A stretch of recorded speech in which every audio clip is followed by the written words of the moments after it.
Unapoomba, acha tabia ya kumuomba Mungu vitu. Unachemka. Usimwombe Mungu vitu. Acha habari ya kumuomba Mungu gari. Unakosea kabisa. Acha habari ya kumuomba Mungu pikipiki au nyumba. Unakosea. Hivyo ni vitu. Acha na hizo story hizo.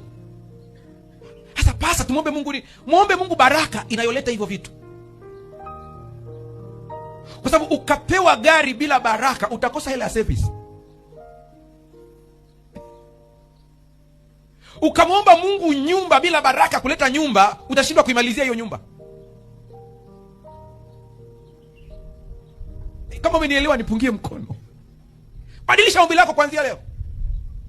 Hatuangalii mali ulizonazo, tunaangalia Mungu uliye naye. Huyo ndiye wa msingi. Mnasikia Yesu anaambia wanafunzi wake, utafuteni kwanza ufalme na haki yake. Hayo mengine yote ni nini? Ndazidishiwa.